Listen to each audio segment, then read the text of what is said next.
Hello दोस्तों, sleepy classes में आपका स्वागत है। आज के प्रीमिक्स के इस सेशन में हम दोबारा से लेके आए हैं आपके लिए 5 क्वेश्चन, जिसको सॉल्व करने के बाद आप अपनी तैयारी को असेस कर सकते हैं और इन्हें एज अ सोर्स मटेरियल आगे रिवीजन के लिए भी इस्तेमाल कर सकते हैं। आइए स्टार्ट करते हैं। तरीका वही रहेगा, आप क्वेश्चन देखेंगे, उसे पॉज करेंगे और उसे अटेम्प्ट करेंगे। उसे अटेम्प्ट करने के बाद जब मैं आंसर्स डिस्कस करूंगा तो आप मेरे साथ उन्हें देखने वाले हैं और अपने आंसर्स जो हैं कमेंट सेक्शन में ज़रूर मुझे बताइएगा। सबसे पहला सवाल आपका रिलेटेड है प्री इंडिपेंडेंस एक्ट से रिलेटेड, यानी ब्रिटिश समय के दौरान जो कानून आए थे उनसे रिलेटेड एक्ट से रिलेटेड है। तो इसे ध्यान से पढ़िए और ये बताइए कि इनमें से कौन सा एक्ट था जिसने एडिशनल नॉन ऑफिशियल मेंबर्स को ऐड किया था गवर्नर जनरल की काउंसिल में। दूसरा सवाल आपके लिए है प्रिवेंटिव डिटेंशन से रिलेटेड। तो आपने बताना है कि इनमें से कौन से कानूनों के अंदर, कौन से लॉज के अंदर प्रिवेंटिव डिटेंशन का प्रोविजन या प्रावधान डाला गया है। फिर अगला जो आपका सवाल है वो रिलेटेड है कंपटीशन कमीशन ऑफ इंडिया से रिलेटेड। उससे रिलेटेड आपसे 3 स्टेटमेंट्स पूछी गई हैं और आपने बतानी है कि इनमें से कौन सा करेक्ट है। चौथा सवाल आपका रिलेटेड है प्राइवेट प्रॉपर्टी से और प्राइवेट प्रॉपर्टी के बारे में 2 स्टेटमेंट्स दी गई हैं और आपने करेक्ट स्टेटमेंट यहां पे आइडेंटिफाई करनी है। आखिरी सवाल जो है वो फर्स्ट कॉन्स्टिट्यूशनल अमेंडमेंट यानी कि पहला संवैधानिक संशोधन जो 1951 के अंदर हुआ था उसके बारे में आपसे पूछ रहा है कि कौन सी चीज फर्स्ट कॉन्स्टिट्यूशनल अमेंडमेंट से हुई थी, कौन सी नहीं हुई थी। ये आपको पता होना चाहिए। इससे पहले कि मैं आंसर्स डिस्कस करूं, आपको ये जरूर बता दूं कि हमारा प्रीलिम्स का क्रैश कोर्स यानी संभव चल रहा है, ऑनगोइंग है, जिसमें अब ज्योग्राफी जस्ट अभी स्टार्ट हुआ है। तो अगर आप जल्द से जल्द एनरोल कर देते हैं तो उसके अंदर आपको अभी काफ़ी सारे सब्जेक्ट्स के जो ब्लॉक्स हैं वो अवेलेबल हैं। अभी जो है 2 हफ्ते के अंदर अंदर हमने कुछ चीज़ें, शुरुआती टॉपिक्स जो है कवर किए हैं, बट अगर आप अभी भी एनरोल कराते हैं तो उसमें आपको सारी की सारी क्लासेस जो हैं वो मिल जाएंगी जितने भी हमने अभी तक हुई हैं।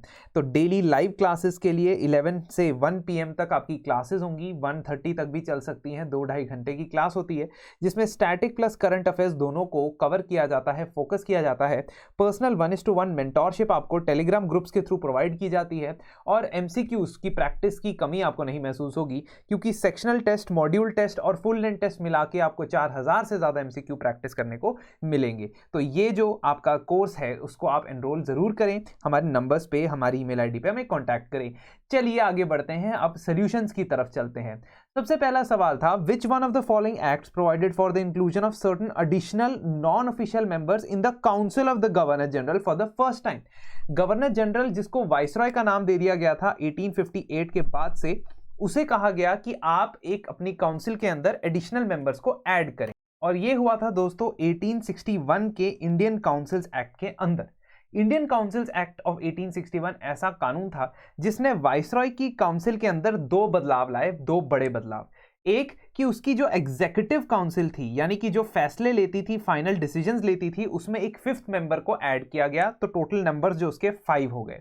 और उस काउंसिल को एक्सपैंड करके उसमें लेजिस्लेटिव पर्पसेस के लिए यानी कि लॉ मेकिंग के लिए कुछ अलग मेंबर्स को ऐड किया गया।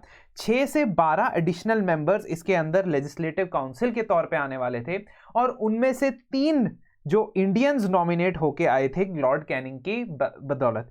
नॉन ऑफिशियल का मतलब यह है कि वो लोग गवर्नमेंट के यानी ना तो वो ईस्ट इंडिया कंपनी के ऑफिशियल थे, ऑल्दो अब ईस्ट इंडिया कंपनी के ऑफिशियल्स डायरेक्टली गवर्नमेंट का पार्ट नहीं होंगे, लेकिन ना वो ब्रिटिश गवर्नमेंट के ऑफिशियल्स थे, तो उन्हें नॉन ऑफिशियल कहा जाता था। तो Raja of Banaras, Maharaja of Patiala, Sir Dinkar Rao, ये 3 ऐसी हस्तियां थी जिनको सबसे पहली बार वाइसरॉय की काउंसिल में जगह मिली। ये पहले 3 ऐसे इंडियंस थे, बट ये कैनिंग ने नॉमिनेट किए थे, इनका कोई इलेक्शन नहीं हुआ था, चाहे डायरेक्ट या इनडायरेक्ट तरीके से। 1861 के एक्ट से और क्या चीजें हुई थी, हमारे पोर्टफोलियो सिस्टम को फॉर्मलाइज किया गया था, यानी कि फाइनेंस, डिफेंस, ये सब मैटर्स के लिए अलग अलग मेंबर, एक एक मेंबर की रिस्पॉन्सिबिलिटी दे दी गई थी। इसे फॉर्मलाइज किया गया 1859 में, कैनिंग ने इसे शुरुआत कर दी थी। वाइसरॉय के पास अपनी काउंसिल को कंप्लीटली ओवर रूल करने की पावर भी 1861 के एक्ट के बाद आ जाती है। ऑल्दो हमने ये इनिशियली देखा था ईस्ट इंडिया कंपनी के टाइम पे कॉर्नवालिस के लिए कि उसके पास गवर्नर जनरल की काउंसिल के पास, गवर्नर जनरल के पास काउंसिल को ओवर रूल करने की पावर होती थी, बट वाइसरॉय को स्पेसिफिकली 1861 के अंदर ये पावर दी गई। साथ ही साथ जो सेक्रेटरी ऑफ स्टेट का ऑफिस बना था 1858 के अंदर, जिसमें ब्रिटेन में बैठा एक मिनिस्टर सेक्रेटरी ऑफ स्टेट की पोस्ट पे बैठता था, उसके पास ये पावर थी कि गवर्नर जनरल की काउंसिल के द्वारा बनाया गया कोई भी एक्ट, कोई भी कानून को वो डिसॉल्व कर सकता है वहां बैठे बैठे। तो ये एक बहुत इंपॉर्टेंट पार्ट आपको याद रखना है। साथ ही वाइसरॉय के पास ऑर्डिनेंस इशू करने की पावर थी, parallel power from the legislature he had got, कि उसे भी कानून पास करने की पावर थी जिसको ऑर्डिनेंस बोला जाता था। लेकिन एक चीज जो अच्छी हुई वो ये कि डिसेंट्रलाइजेशन ऑफ पावर स्टार्ट हुई और law making power, legislative power जो बॉम्बे और मद्रास प्रेसिडेंसी से 1833 का चार्टर एक्ट ले गया था वो उनको वापस सौंप दी गई। तो ये चीजें, ये पॉइंट अगर आपको याद रहेंगे दोस्तों तो आपको इंडियन काउंसिल्स एक्ट का जो है फलसफा समझ आ जाएगा। बाकी एक्ट्स भी आपने ऐसे ही रिवाइज करने हैं। अगले क्वेश्चन की तरफ बढ़ते हैं। अगला क्वेश्चन आपसे पूछता है कि प्रिवेंटिव डिटेंशन इनमें से कौन से कानून में है, या अगर आपको नहीं भी पता है तो 1, 2, 3, 4 ये बताना है आपने। तो यहां पे प्रॉब्लम क्या आ जाती है कि अगर आपको एक भी कानून का नहीं पता है तो आप श्योरिटी से आंसर नहीं दे पाते हो। लेकिन अगर मैं आपको बताऊं कि यूआपा यानी कि unlawful activity prevention act 1967, CrPC यानी कोड ऑफ क्रिमिनल प्रोसीजर और नेशनल सिक्योरिटी एक्ट 1980, इन तीनों के अंदर प्रिवेंटिव डिटेंशन का प्रावधान होता है तो वो सही होगा। और पीएमएलए यानी prevention of money laundering act के अंदर हम प्रिवेंटिव डिटेंशन के प्रावधान को नहीं पाते हैं, नहीं देखते हैं। तो अगर मैं बात करूं यूआपा यानी अनलॉफुल एक्टिविटी प्रिवेंशन एक्ट के अंदर, तो उसके अंदर जो सेक्शन 43A वो है, वो क्या कहता है, ध्यान से देखिए। अ designated authority empowered by the central government or state government knowing of a design to commit any offense under this act, ठीक है, knowing of a design to commit any offense under this act मतलब offence अभी तक नहीं हुआ है, तब वो एक इंसान को, एक मनुष्य को, एक इंडिविजुअल को अरेस्ट कर सकती है। ये यूआपा का सेक्शन 43 कहता है। इसी को कहते हैं प्रिवेंटिव डिटेंशन।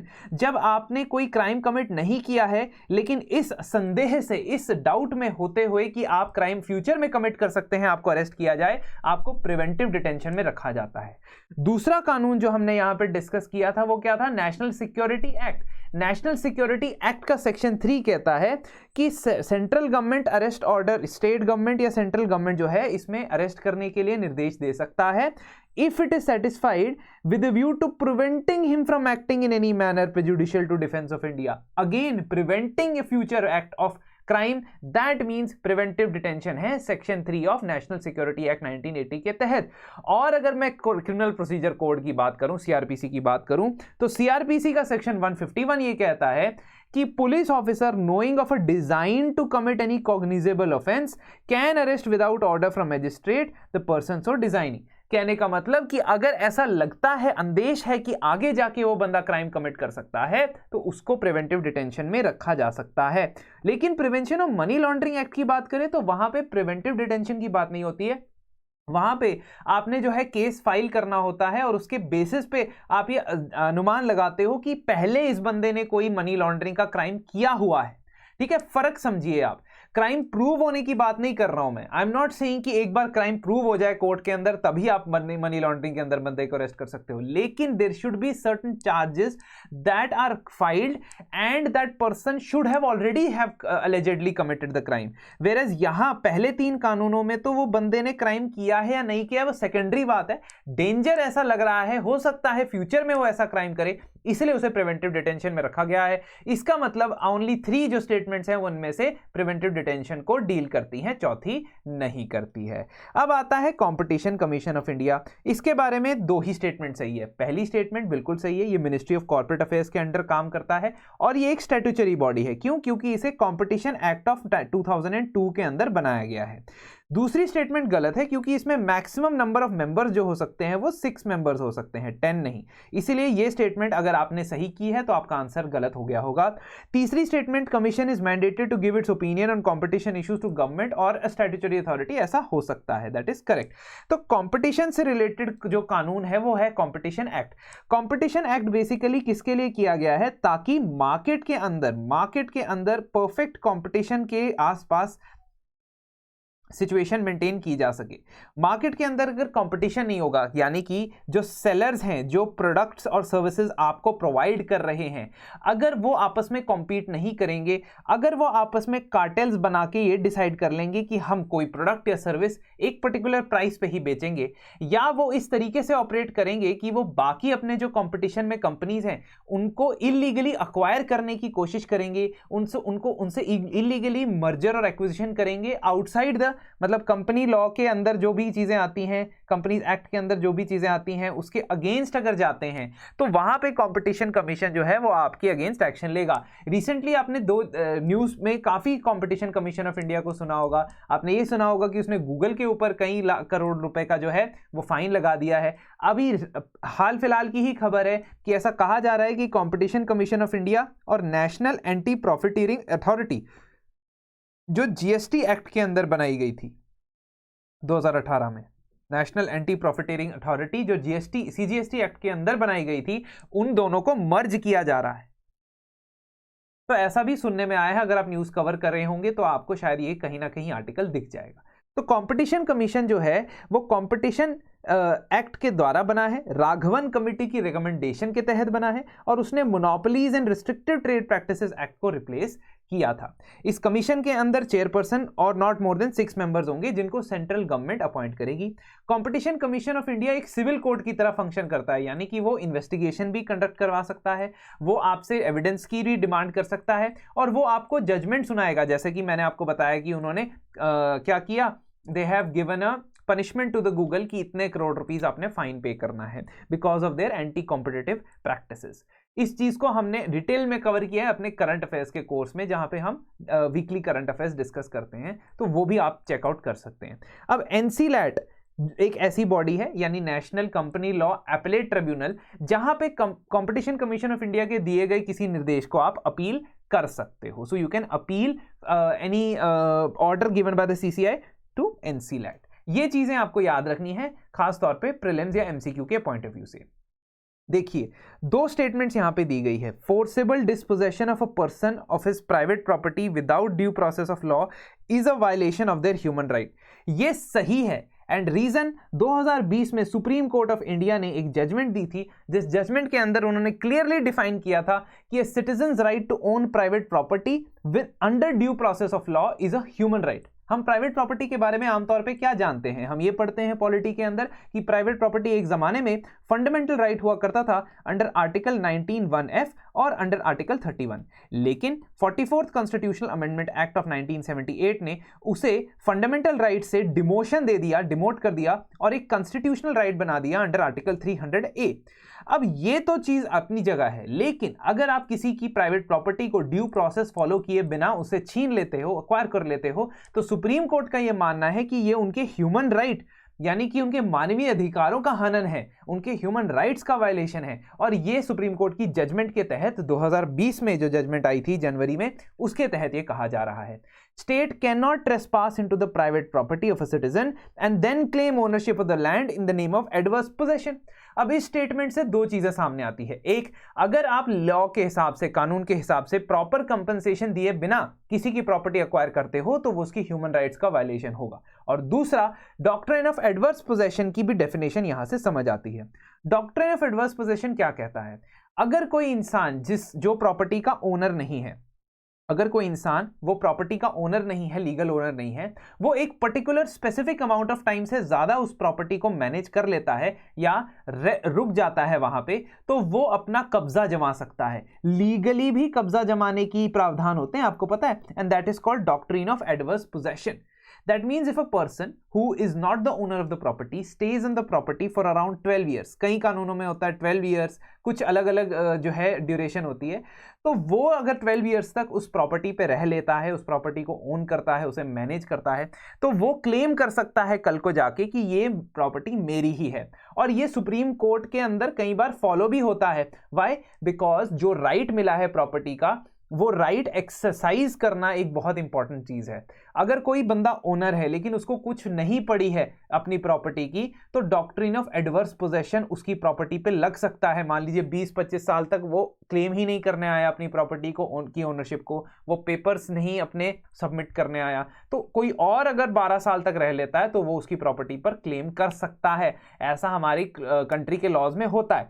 लेकिन जब गवर्नमेंट पार्टी हो, जब गवर्नमेंट किसी से लैंड एक्वायर करे और उसके ऊपर 20-25 साल तक वो कब्जा करके रखे, तो उसके ऊपर डॉक्ट्रिन ऑफ एडवर्स पोजेशन नहीं लगेगा। सुप्रीम कोर्ट ने यह भी कहा कि if government is taking someone's property without due process and it does not recognize the rights of that person, it cannot claim that the land or the property was government's property under doctrine of adverse possession।